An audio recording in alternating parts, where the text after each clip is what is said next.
Hello friends. पिछली बार हमने marriages के टाइप्स के बारे में जाना था। आज जानते हैं वो मोड्स सेपरेशन के जो हिंदू लॉ में अवेलेबल हैं।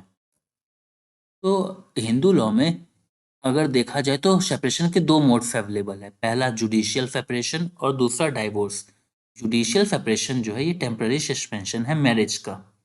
ये हिंदू मैरिज एक्ट के सेक्शन 10 में दिया गया है। वहीं डाइवोर्स जो है ये डिसोल्यूशन या एंड है किसी मैरिज का और ये हिंदू मैरिज एक्ट के सेक्शन 13 में दिया गया है।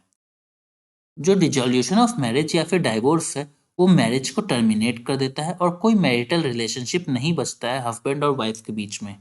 उनके बीच की जो ड्यूटीज और मैट्रिमोनियल राइट्स है वो भी खत्म हो जाती हैं और वो अलाउ हो जाते हैं वापस से शादी करने के लिए। वहीं जुडिशियल सेपरेशन में ना ही मैरिज टर्मिनेट होती है और ना ही मैट्रिमोनियल रिलेशनशिप खत्म होता है। यहाँ केवल रिलेशनशिप सस्पेंड हो जाते हैं। डाइवोर्स के तीन मोड हैं। पहला कंटेस्टेड डाइवोर्स, दूसरा म्यूचुअल कंसेंट से डाइवोर्स और तीसरा इरिट्रीवेबल ब्रेकडाउन मैरिज का। अगर कंटेस्टेड डाइवोर्स के बारे में पढ़ें तो कंटेस्टेड डाइवोर्स में एक पार्टी दूसरे पार्टी के साथ लड़ती है कोई एक पर्टिकुलर ग्राउंड प्रूव करने के लिए। वहीं म्यूचुअल कंसेंट से जब डाइवोर्स होता है वहां दोनों पार्टी म्यूचुअली एग्री कर जाती है शादी को खत्म करने के लिए। इरिट्रीवेबल ब्रेकडाउन में जो शादी है वो बियॉन्ड रिपेयर रह जाती है और कोई चांस नहीं बचता रिकंसिलिएशन का। ये एक जुडिशियली डेवलप्ड कॉन्सेप्ट है और ये हिंदू मैरिज एक्ट में नहीं दिया गया है।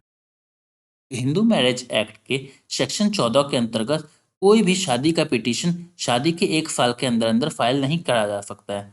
हाँ, इसका कुछ एक्सेप्शन है कि अगर कोई एक्सट्रीम डिप्रेविटी हो किसी दूसरे स्पाउस की तरफ से। अब जानते हैं जुडिशियल सेपरेशन और डाइवोर्स के ग्राउंड्स के बारे में। तो ये हिंदू मैरिज एक्ट के सेक्शन 13 में दिया गया है। ये ग्राउंड्स डिवाइड किए जा सकते हैं। पहला, जो दोनों हस्बैंड और वाइफ के पास अवेलेबल है, ये सेक्शन 13(1) में दिया गया है। दूसरा, वो ग्राउंड्स जो केवल वाइफ के पास अवेलेबल हैं, ये सेक्शन 13(2) में दिया गया है। तीसरा, वो ग्राउंड जो म्यूचुअल कंसेंट से हो, ये सेक्शन 13(b) में दिया गया है। अमेंडमेंट के पहले 1976 के ये जुडिशियल सेपरेशन और डाइवोर्स के ग्राउंड्स अलग हुआ करते थे। लेकिन आजकल अगर डाइवोर्स का पिटीशन फाइल करते हैं तो कोर्ट अल्टरनेटिव रिलीफ के तौर पे जुडिशियल सेपरेशन भी पास कर सकता है। अब जानते हैं वो कौन से ग्राउंड्स है जो दोनों पार्टनर्स के पास अवेलेबल हैं। पहला ग्राउंड है, अगर शादी होने के बाद एक पार्टनर किसी और पर्सन के साथ सेक्सुअली इंटरकोर्स करे बिना जो कि उसका हस्बैंड या वाइफ नहीं है। दूसरा, अगर दूसरी पार्टी शादी के बाद क्रुएल्टी के साथ बिहेव करे अपने हस्बैंड या वाइफ के साथ। तीसरा, अगर दूसरा पार्टी 2 या 2 से अधिक साल से ज़्यादा अपने पार्टनर को डेफर्ट कर चुका है, मतलब छोड़ चुका है। चौथा, जब दूसरा पार्टी हिंदू नहीं रहा और वो कन्वर्ट हो चुका है किसी और धर्म में। पांचवा, अगर दूसरा पार्टी अनसाउंड माइंड का है और उसको फ्रिक्वेंटली या रेगुलरली मेंटल रिटार्डनेस के अटैक्स आते रहते हैं और उसके साथ रहना मुश्किल हो। छठा, अगर वो इनक्योरेबल लेप्रोसी से वो सफ़र कर रहा हो। सातवां, अगर उसको कोई वेनेरल डिसीज हो। आठवां, अगर दूसरे पार्टी ने वर्ल्ड से रिनाउंसिएशन ले लिया है, मतलब त्याग दिया है दुनिया को। नौवां, अगर वो पार्टी लिविंग है या नहीं इसके बारे में कोई पता नहीं हो कि वो कहाँ है 7 साल या उससे अधिक से। 10वां, अगर शादी के बाद भी कोहैबिटेशन शुरू नहीं हुआ है और या फिर जुडिशियल सेपरेशन के डिक्री के 1 साल या उससे ज़्यादा के बाद से भी कोहैबिटेशन शुरू नहीं हुआ है। 11वां, अगर रेस्टिट्यूशन ऑफ कॉन्जुगल राइट्स की डिक्री पास होने के 1 साल या उससे अधिक से ज़्यादा से पास होने के बाद भी कॉन्जुगल राइट्स वापस से रेस्टिट्यूट नहीं हुए हैं, तो ये वो ग्राउंड्स है जिस पे दोनों पार्टनर डाइवोर्स के लिए अप्लाई कर सकते हैं। अब आते हैं उन ग्राउंड्स पे जो केवल वाइफ के पास अवेलेबल है। ये हिंदू मैरिज एक्ट के सेक्शन 13(2) में दिया गया है।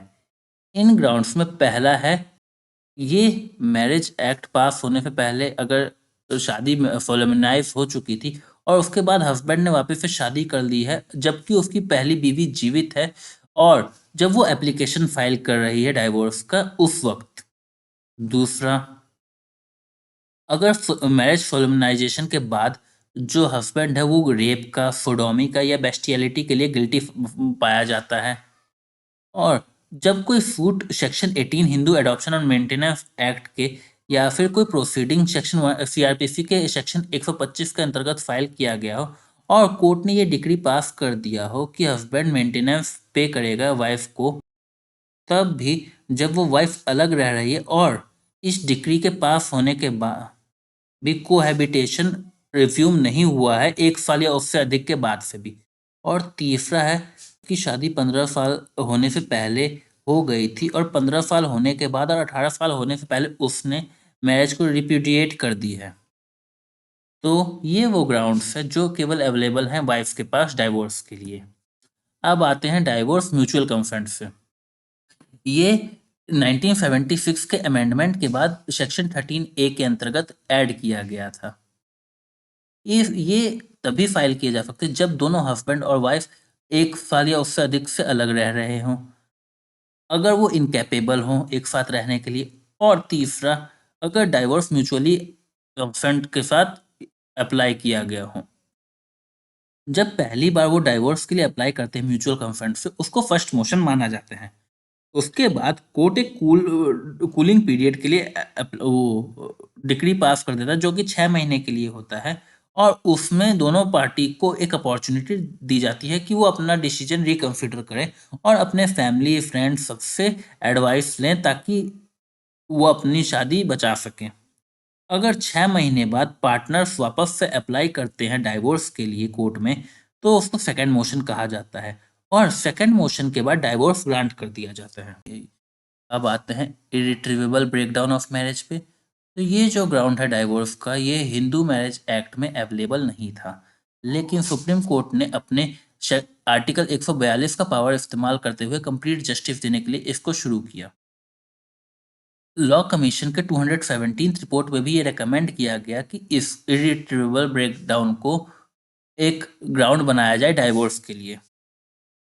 जब कोई शादी इस कदर टूट जाती है जहां उसमें वापस आने का कोई रास्ता नहीं बचता है और वह एक तरह से इमोशनली डेड हो जाता है मैरिज, और वहां कोई चांस नहीं बचता रिकंसिलिएशन का और वो बियॉन्ड रिपेयर हो जाता है, तो उस केस में कोर्ट इरिट्रीवेबल ब्रेकडाउन के ग्राउंड पे डाइवोर्स अलाउ कर सकता है, तब भी जब कोई एक पार्टी अनविलिंग हो उस डाइवोर्स की। अब आते हैं मेंटेनेंस पे। तो मेंटेनेंस जो है वो दोनों हस्बैंड और वाइफ को प्रोवाइड किया जा सकता है। वाइफ जो है वो सीआरपीसी के सेक्शन 125 और हिंदू एडॉप्शन और मेंटेनेंस एक्ट से भी मेंटेनेंस के लिए क्लेम कर सकती है, लेकिन हस्बैंड सीआरपीसी के सेक्शन 125 के अंतर्गत क्लेम नहीं कर सकता, लेकिन वो हिंदू मैरिज एक्ट के जरिए मेंटेनेंस क्लेम कर सकता है। मेंटेनेंस जो है वो मैरिज के दौरान और मैरिज के बाद भी, मतलब डाइवोर्स होने के बाद भी क्लेम किया जा सकता है। मेंटेनेंस भी दो प्रकार के होते हैं। पहला एलिमनी, इसमें एक लमसम अमाउंट एक बार में पे कर दिया जाता है, और दूसरा होता है मेंटेनेंस। ये एक मंथली अलाउंस है जो कि कोर्ट अलाउ कर सकता है प्रोसीडिंग के वक्त भी। तो दोस्तों, ये था डाइवोर्स और उन ग्राउंड्स के बारे में जिस पे एक डाइवोर्स अप्लाई किया जा सकता है। अगर आपको वीडियो पसंद आया हो तो लाइक करना ना भूलें और कमेंट करके अपनी राय जरूर दें। विधिकपीडिया को देखने के लिए धन्यवाद।